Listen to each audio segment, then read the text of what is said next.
శివలింగానికి ఎదురుగుండా కూర్చోకూడదు, అభిషేకం చేస్తుంటే తప్ప. దక్షిణామూర్తికి ఎదురుగుండా కూర్చోవచ్చు.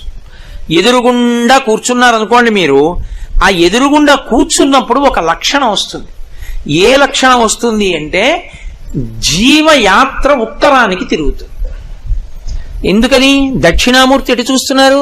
దక్షిణాభిముఖామూర్తి యస్యసౌ దక్షిణామూర్తి అని కదా. దక్షిణాన్ని ఆయన చూస్తున్నారు. ఇప్పుడు రేపు ప్రతిష్ఠ చేస్తే ఆయన దక్షిణాన్ని చూస్తారు. మీరు ఆయన ఎదురుగుండా కూర్చుంటే మీరు ఎటు చూస్తారు? ఉత్తరాన్ని చూస్తారు. మన జీవయాత్రలో దక్షిణానికే వెడుతుంది ప్రయాణం. ఒక రోజు మీరు ఎప్పుడైనా గాలి వచ్చినప్పుడు చూడండి, వర్షం వచ్చే ముందు గాలి వస్తుంది.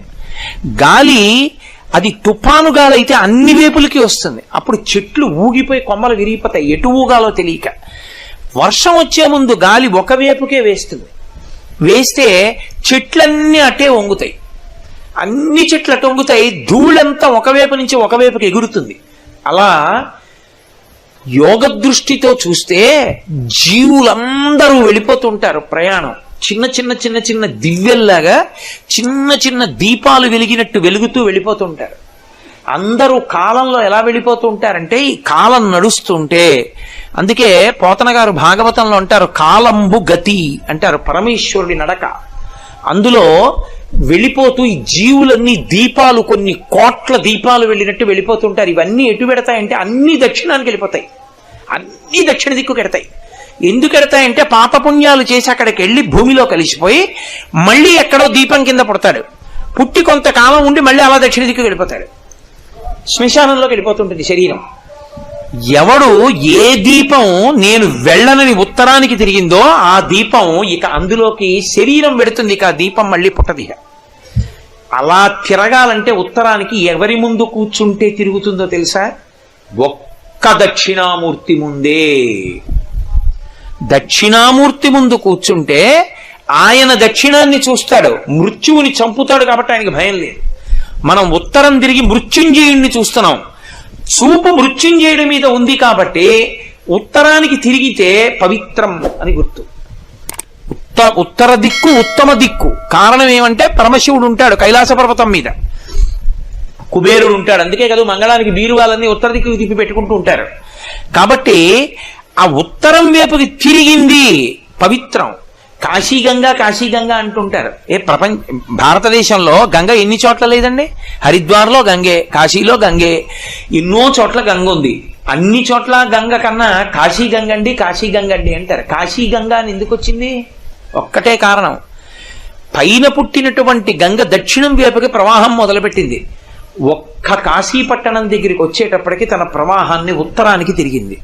ఉత్తరానికి ఎక్కడ తిరిగిందో ఆ కాశీ పుణ్యక్షేత్రం, ఆ గంగా స్నానం పవిత్రం. ఎందుకో తెలుసా?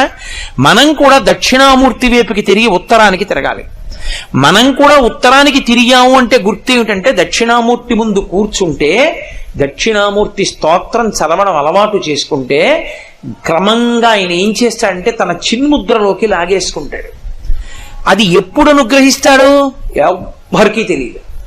శరీరం పడిపోయే ముందు అనుగ్రహించేయచ్చు. అనుగ్రహించి ఇక ఆ దీపం ఇలా వెళ్ళిపోతున్నది దక్షిణానికి, అకస్మాత్తుగా ఉత్తరానికి తిరిగి వెళ్ళిపోతుంది. అన్ని దీపాలు ఇటెడితే ఆ ఒక్క దీపమే ఉత్తరానికి ఎడుతుంది. వెళ్ళి ఎక్కడికి వెళ్ళిపోతుంది? అది అన్ని చివరికి వెళ్ళిపోతాయి, శ్మశానానికి. ఇది ఆ చివరికి వెళ్ళిపోయి మృత్యుంజయ స్థానమనందు పరమశివుని యందు ఐక్యమైపోతుంది. ఐక్యమైపోయింది కాబట్టి ఇక పుట్టదు.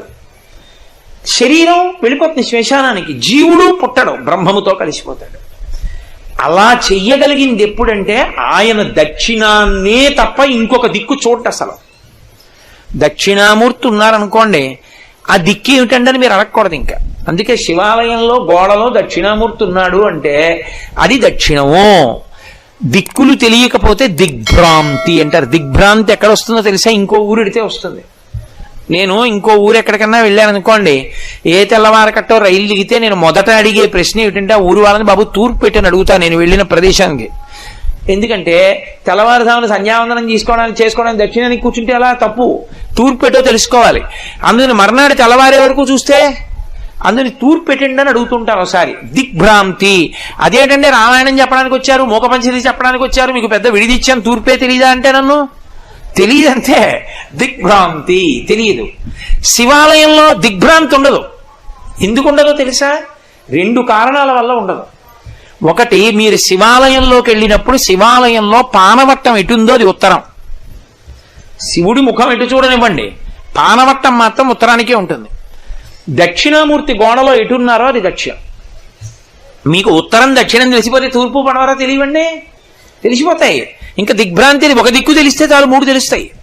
కాబట్టి దిగ్భ్రాంతి పోతుంది, భ్రాంతి పోతుంది, మాయ పోతుంది. అందుకే నిధయే సర్వ విద్యానాం. ఏమండి ఇంతేనా, ఇంకేమి ఇవ్వడా అనుకోకండి. ఆయన నిధయే సర్వ విద్యానాం, సమస్త విద్యలు ఆయన యందే ఉంటాయి. నాట్యం కావాలా ఆయనే, వీణ కావాలా ఆయనే. అందుకే శ్రీశైలం ప్రారంభంలోనే వీణ వాయిస్తూ ఉంటారు. వీణ సంగీతం కావాలంటే ఆయనే, నృత్యం కావాలంటే ఆయనే, అపారమైన పండితుడు కావాలంటే ఆయనే, గొప్ప యోగి కావాలంటే ఆయనే,